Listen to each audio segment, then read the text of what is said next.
بسم اللہ الرحمن الرحیم۔ السلام علیکم۔ میرا تعلق ایک مڈل کلاس گھرانے سے تھا۔ میری شادی بھی ایک مڈل کلاس گھرانے میں ہی ہوئی تھی۔ میری بیوی خود پڑھی لکھی اور سمجھدار خاتون تھی۔ ہماری شادی کو 5 سال ہو چکے تھے، لیکن ہماری کوئی اولاد نہیں تھی۔ لیکن مجھے کبھی اس چیز کی کمی محسوس نہیں ہوئی، کیونکہ میں اپنی زندگی میں بہت مصروف ہو گیا تھا۔ میں نے 3 سال پہلے ایک چھوٹا سا کاروبار شروع کیا تھا، جو کہ اب اتنا پھیل چکا تھا کہ میں کروڑ پتی بن چکا تھا۔ میرا شمار اپر کلاس گھرانوں میں ہونے لگا تھا، اور یہ سب بھی میری بیوی کی وجہ سے ممکن ہوا تھا، کیونکہ میری بیوی ایک سلیقہ مند خاتون تھی، اور اسی نے تھوڑے تھوڑے پیسے جمع کر کے اتنی سیونگ کر لی تھی جس سے میں کاروبار کی بنیاد رکھ سکتا تھا۔ اور ہر مشکل وقت میں اس نے ہمیشہ میرا ساتھ دیا، اور اس کے ساتھ ہی کی وجہ سے یہ ممکن ہو سکا تھا کہ میں اپنے کاروبار کو اس مقام تک لے آیا تھا کہ آج میری کمپنی کا ایک نام تھا۔ لوگ میرے ساتھ کام کرنا، میرے ساتھ تعلق بنانا اپنے لیے فخر سمجھتے تھے، اور اب شاید روپے پیسے کے ساتھ ساتھ میرے اندر کچھ اکڑ بھی آنے لگی تھی۔ لیکن اس سب میں اگر نہیں بدلی تو میری بیوی نہیں بدلی۔ وہ آج بھی ویسے ہی مڈل کلاس عورتوں کی طرح رہتی تھی، اور میرے ساتھ کسی پارٹی میں نہیں جاتی تھی۔ اسے یہ سب پسند نہیں تھا۔ وہ بہت ہی دیندار قسم کی عورت تھی، اور اپنے نماز روزے کو ٹائم دیتی تھی۔ لیکن میں کاروباری مصروفیات کی وجہ سے اتنا مصروف ہو گیا تھا کہ اب میں گھر کو ٹائم نہیں دے سکتا تھا۔ اب تو کبھی کبھار میں گھر صرف سونے کے لیے آتا، اور کبھی تو وہ بھی نہیں آ سکتا تھا۔ اور سچ تو یہ ہے کہ میں اب گھر آنا ہی نہیں چاہتا تھا، کیونکہ میں جب گھر آتا تو میری بیوی میرے لیے صرف تانے اور شکوے تیار کر کے رکھتی۔ گھر میں داخل ہوتے ہی اس کی شکایات کی پٹاری کھل جاتی۔ میں جو کاروبار سے تھکا ہارا گھر میں ذہنی سکون کے لیے آتا تھا، وہ سب برباد ہو کے رہ جاتا۔ میں نے کئی دفعہ اپنی بیوی سے کہا کہ وہ بھی خود کو بدلے، نئے دور کے ساتھ وہ بھی چلنا سیکھ لے، وہ گھر سے باہر سوشل سرکل بنائے تاکہ اسے گھر میں تنہائی محسوس نہ ہو۔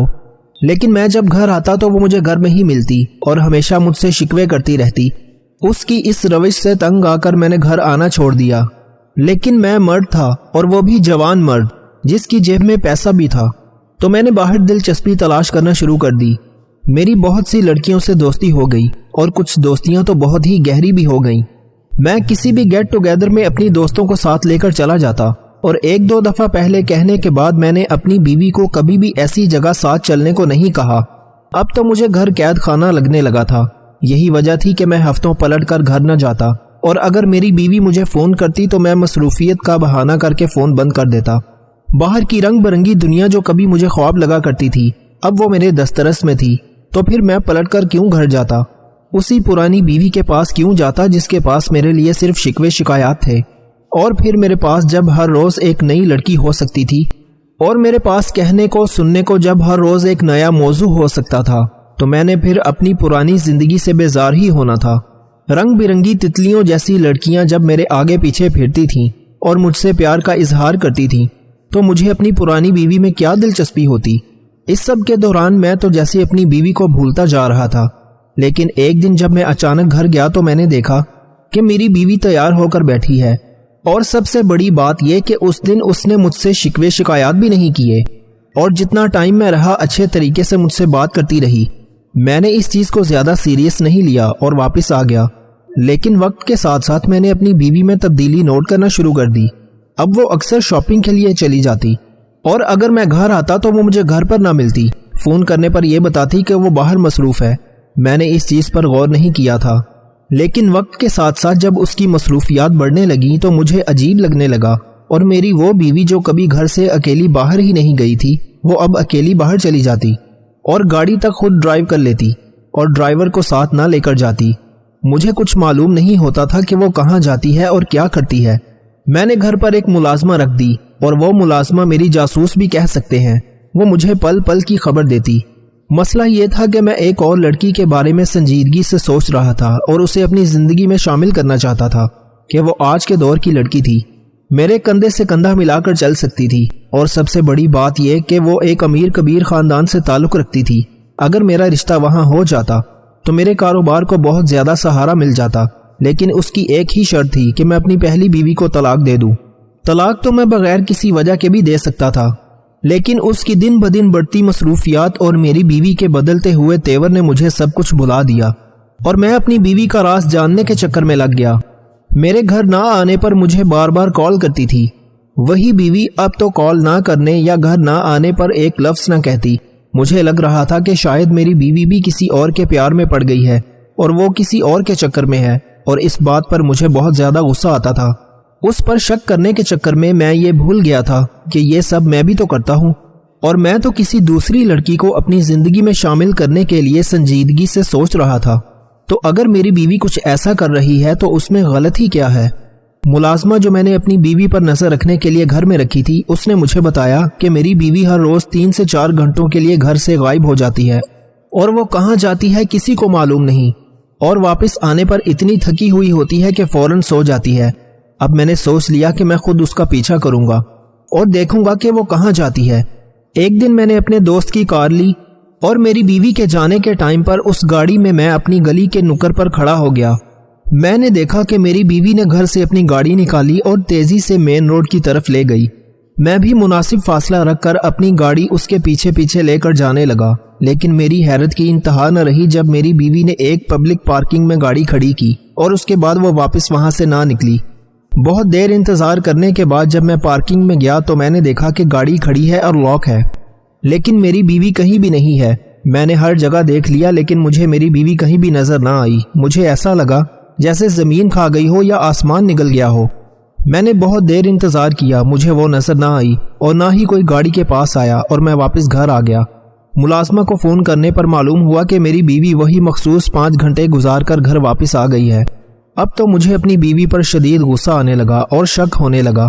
میں صرف اسی شک کی بنا پر بھی اپنی بیوی کو طلاق دے سکتا تھا اور اپنی زندگی سے نکال سکتا تھا، لیکن مجھے اس کا راز جاننا تھا کہ میری اتنی سیدھی سادی گھریلو بیوی کس رستے پر چل نکلی ہے اور اس کو اس رستے پر کون لے گیا ہے۔ ایک دن ملازمہ نے بتایا کہ عجیب سے لوگ میرے گھر پر آتے ہیں، لیکن اکثر دروازے سے واپس چلے جاتے ہیں، لیکن ایک فقیر ہے جو روز آتا ہے، اور کبھی کبھار تو میری بیوی اسے اندر بھی لے آتی ہے، اور جب وہ فقیر ڈرائنگ روم میں آتا ہے تو میری بیوی سختی سے کسی کو بھی اس کمرے کے قریب آنے سے منع کر دیتی ہے اور دروازہ بند کر دیتی ہے، کیونکہ میرا ڈرائنگ روم ساؤنڈ پروف تھا، اس لیے آواز باہر نہیں آتی ہوگی، یہ تو مجھے یقین تھا۔ اب تو مجھے معلوم ہو گیا کہ میری بیوی بھی کسی کے چکر میں ہے، لیکن وہ ایک فقیر کے ساتھ۔ کیا میری بیوی کا معیار اتنا گر گیا ہے کہ وہ ایک فقیر کے ساتھ ریلیشن میں ہے؟ اگر اسے ریلیشن میں ہی رہنا تھا تو کیا اسے اس دنیا میں کوئی اور انسان نہیں ملا تھا؟ اس فقیر میں ایسا کیا تھا کہ میری بیوی مجھے دھوکہ دے کر اس فقیر کو اہمیت دے رہی تھی؟ اب مجھے اس فقیر کے بارے میں جاننے کا تجسس ہو رہا تھا کہ آخر اس میں ایسا کیا ہے جو مجھ میں نہیں ہے، اور میرے پاس اتنی دولت ہے کہ میں دنیا کی ہر خوشی خرید کر اپنی بیوی کے قدموں میں رکھ سکتا ہوں، لیکن وہ میرے ساتھ خوش نہیں تھی، ہر وقت شکوے شکایات کرتی رہتی تھی۔ جب سے وہ فقیر اس کی زندگی میں آیا ہے یہ سر سے پاؤں تک بدل گئی ہے، ہر وقت ہنستی مسکراتی رہتی ہے۔ وہ پہلے باہر نہیں جاتی تھی، اب اکیلی باہر چلی جاتی ہے اور گھنٹوں باہر گزار کر آتی ہے، اور اس کی ڈریسنگ تک تبدیل ہو گئی ہے۔ اب وہ جدید لباس بھی پہن لیتی ہے، اور اب تو کبھی کبھار راتوں کو بھی اٹھ کر کہیں چلی جاتی ہے۔ تو کیا یہ سب اس فقیر کی صحبت سے تھا؟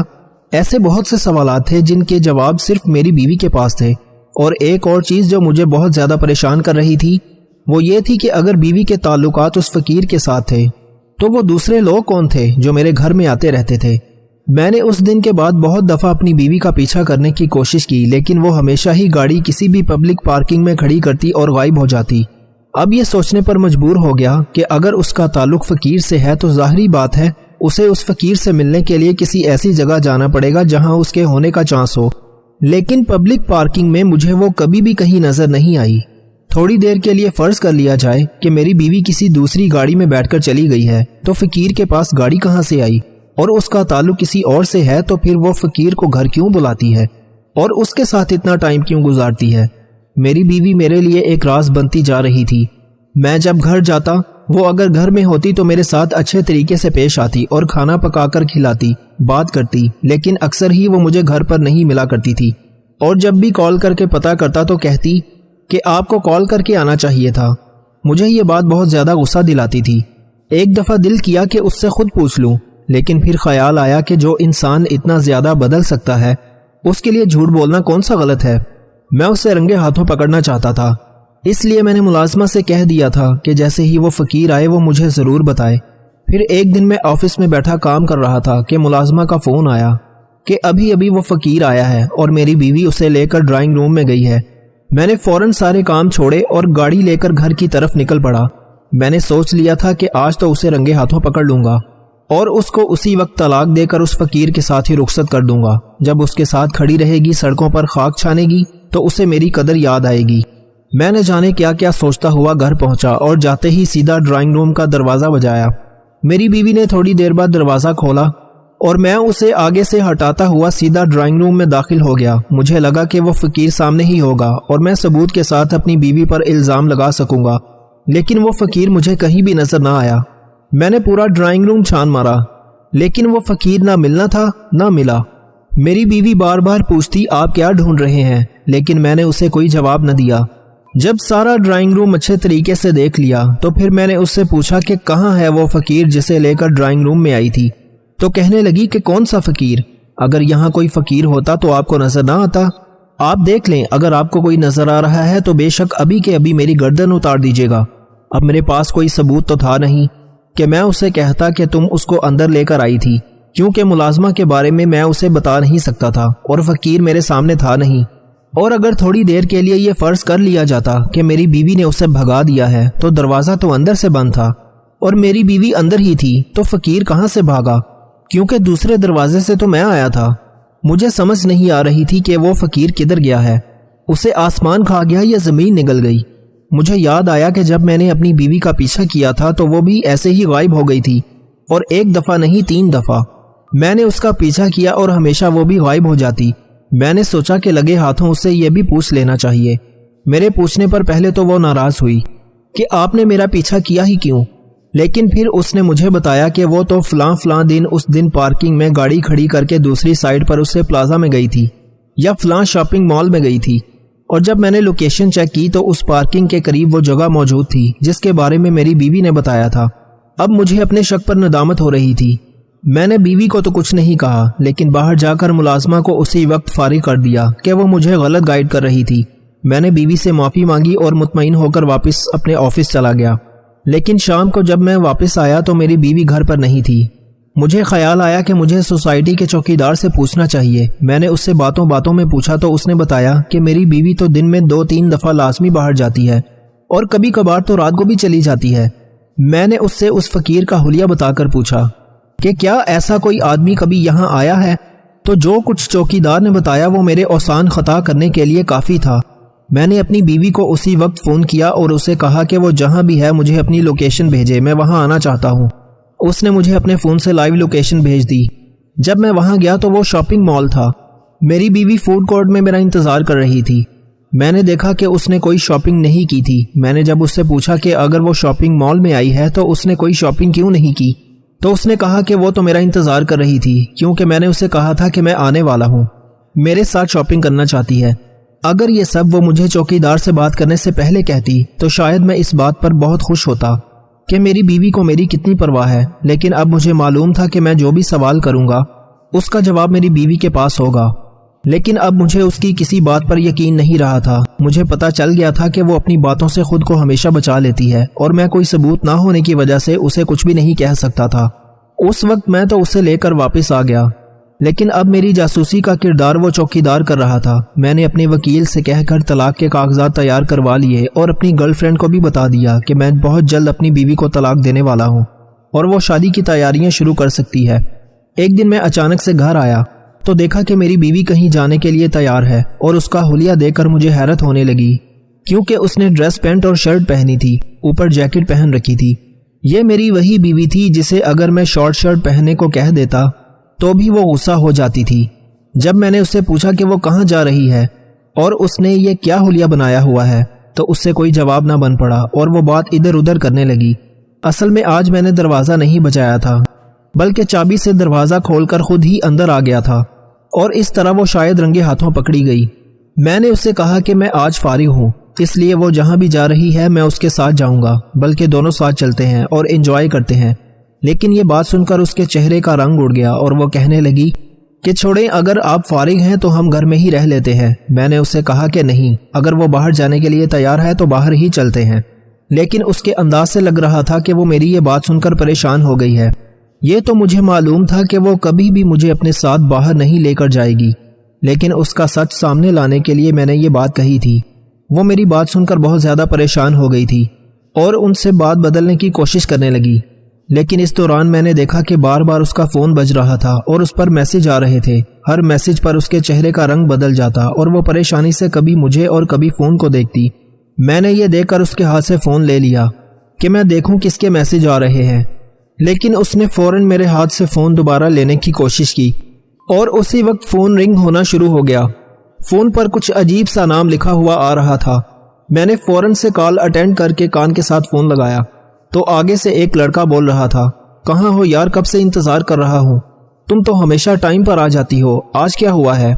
جلدی آؤ، ہمارے پاس زیادہ وقت نہیں ہوتا، آگے لوگ انتظار کر رہے ہوں گے اور تمہارا ہونا کتنا ضروری ہے، تمہیں معلوم ہے نا، اس لیے جلدی سے آ جاؤ، اگر تم نہ آئی تو میں 5 منٹ میں تمہارے گھر آ جاؤں گا۔ لڑکے نے تو یہ کہہ کر کال بند کر دی، لیکن اس کے لہجے میں موجود بے تکلفی نے میرا دماغ معاف کر دیا۔ میں نے اپنی بیوی سے پوچھا کہ یہ کون ہے اور تم کہاں جا رہی تھی؟ اس سے کوئی جواب نہیں بن پا رہا تھا اور وہ خاموش ہو گئی۔ میں تو پہلے ہی اس سے پیچھا چھڑانا چاہتا تھا۔ میں نے اسے بہت برا بھلا کہا اور طلاق کے پیپر پر سائن کر کے اس کے سامنے رکھ دیے۔ اس نے خاموشی سے وہ پیپر اٹھائے، اپنے بیگ میں ڈالے اور ایک لفظ بھی بولے بغیر اپنا سامان اٹھا کر گھر سے چلی گئی۔ اور اس کو سامان اٹھا کر جاتا دیکھ کر مجھے حیرت ہوئی۔ وہ تو جیسے پہلے ہی تیاری کر کے بیٹھی تھی، اور جو اس کو طلاق دینے کے بعد تھوڑا بہت دکھ مجھے ہو رہا تھا وہ سامان دے کر ختم ہو گیا کہ اگر میں اسے طلاق نہ دیتا تو وہ تو مجھے خود ہی چھوڑ کر جانے والی تھی، تو میں نے طلاق دے کر اس کی مشکل آسان کر دی ہے۔ اس کے جانے کے کچھ دن بعد گزرتے گزرتے میں نے چوکیدار سے پوچھا کہ کیا وہ فقیر اب بھی آتا ہے، تو اس نے بتایا کہ بہت دنوں سے وہ فقیر نہیں آیا۔ میں نے اس سے کہا کہ وہ فقیر آئے گا بھی نہیں کیونکہ میں نے اپنی بیوی کو طلاق دے دی ہے، اور اس پر چوکیدار نے کہا کہ صاحب آپ نے تو اچھا کیا، جو عورت اپنے اتنے اچھے شوہر کے ہوتے ہوئے ایک فقیر کے ساتھ تعلق رکھے اسے تو گھر میں رکھنا ہی نہیں چاہیے۔ اصل میں مجھے اس چوکیدار نے بتایا تھا کہ اس نے اس فقیر کو بہت دفعہ ہمارے گھر میں آتے جاتے دیکھا ہے، اور تو اور جس دن میں ملازمہ کے بتانے پر گھر آیا تھا اس دن بھی وہ فقیر ہمارے گھر گیا تھا، اور میرے گھر میں جانے کے تھوڑی دیر بعد وہ واپس نکلا تھا۔ مجھے نہیں معلوم کہ وہ فقیر اس دن کہاں سے نکل کر گیا تھا، لیکن مجھے یقین ہو گیا تھا میری بیوی نے مجھ سے جھوٹ بولا ہے، اور شاید یہی وجہ تھی کہ اب میں اس کی کسی بات پر یقین نہیں کر رہا تھا اور میں نے اسے پیچھا چھڑا لیا تھا۔ میں نے دوسری شادی کر لی اور میں دوسری شادی سے بہت خوش تھا۔ میری بیوی بہت سوشل تھی اور اس کی وجہ سے مجھے کاروبار میں بھی زیادہ فائدہ ہونے لگا تھا، لیکن کبھی کبھار مجھے اپنی شادی کے پہلے 3 سال یاد آتے ہیں۔ میرے پاس اتنا پیسہ نہیں تھا، لیکن میری بیوی میرا بہت خیال رکھتی تھی، میری چھوٹی چھوٹی ضروریات میں خوشیوں کا خیال رکھتی تھی اور مجھے ذہنی سکون تھا۔ مجھے دکھ ہوتا ہے جب مشکل وقت تھا وہ میرے ساتھ رہی، لیکن جب آسان وقت تھا تو اس نے مجھے دھوکہ دے دیا، اور کبھی اس پر غصہ آتا اور کبھی ترس آتا۔ تقریباً 1 سال بعد میرا ایک کام کے سلسلے میں خفیہ پولیس کے دفتر میں جانا ہوا۔ وہاں بیٹھا ہی ہوا تھا کہ مجھے وہ مانوس سی آواز سنائی دی۔ میں نے مڑ کر دیکھا تو پتھر کا ہو گیا۔ وہ کوئی اور نہیں میری سابقہ بیوی تھی جو کسی انسپیکٹر کو کسی بات پر ڈانٹ رہی تھی۔ میں فوراً اٹھ کر اس کے پاس گیا۔ تم یہاں کیا کر رہی ہو؟ اس نے مجھے کہا کہ میں حد میں رہ کر بات کروں کیونکہ اس وقت میں خفیہ والی سے بات کر رہا ہوں، اور وہ جو فقیر میرے گھر میں آتے تھے یا وہ دوسرے لوگ جن کی وجہ سے میں اس پر شک کرتا تھا وہ سب خفیہ پولیس کے بندے تھے، اور فقیر اس کا بھائی تھا۔ اصل میں اسے معلوم ہو گیا تھا کہ میں دوسری لڑکیوں کے چکر میں ہوں اور جلد یا دیر دوسری شادی کر لوں گا، اس لیے اس نے اپنا مستقبل محفوظ کرنے کے لیے یہ راستہ ڈھونڈ لیا تھا۔ مجھے سمجھ نہیں آ رہی تھی کہ میں معافی کیسے مانگوں، لیکن اس کے لیے الفاظ نے میری یہ مشکل بھی آسان کر دی۔ آپ کو معافی مانگنے کی ضرورت نہیں ہے، میں ماضی بھلا چکی ہوں اور اب میں حال میں جی رہی ہوں، اور مستقبل میں نے اس ملک اور قوم کے لیے وقف کر دیا ہے، لیکن اب جس سے آپ نے شادی کی ہے اسے دھوکہ دینے کا سوچیے گا بھی مت، کیونکہ وہ میری طرح غریب کی بیٹی نہیں ہے۔ اگر آپ نے اس کو دھوکہ دیا تو اس دفعہ آپ خود مشکل میں آ جائیں گے۔ یہ کہہ کر وہ چلی گئی، لیکن میرے لیے سوچوں کے بہت سے راستے کھول گئی۔ میں یہ سوچنے پر مجبور ہو گیا کہ مجھ سے غلطی ہو گئی ہے۔ اس کا تو ماضی میرے سامنے تھا، اس نے اتنے سال میرے ساتھ گزارے تھے۔ جب میں اس کا کردار جانتا تھا تو میں نے اس پر شک کیا بھی کیسے، لیکن اب پچھتانے سے کچھ حاصل نہیں ہو سکتا، اس لیے میں وہاں سے واپس آ گیا۔ لیکن آج بھی یہ پچھتاوا میرے دل سے نہیں جاتا کہ میں نے اس کے ساتھ زیادتی کی ہے۔ جس عورت کی عمر 40 سال ہو جائے اسے مالٹے کا رس اور چقندر زیادہ سے زیادہ کھانے چاہیے، اس سے عورت کم عمر نظر آنے لگے گی۔ زندگی کے حسین لمحات واپس نہیں آتے، لیکن اچھے لوگوں سے تعلقات اور ان سے وابستہ اچھی یادیں ہمیشہ دلوں میں زندہ رہتی ہیں۔ برستی ہوئی بارش اور روتی ہوئی آنکھوں کا احساس صرف انہیں ہوتا ہے جن کے گھر کچے اور دل نازک ہوتے ہیں۔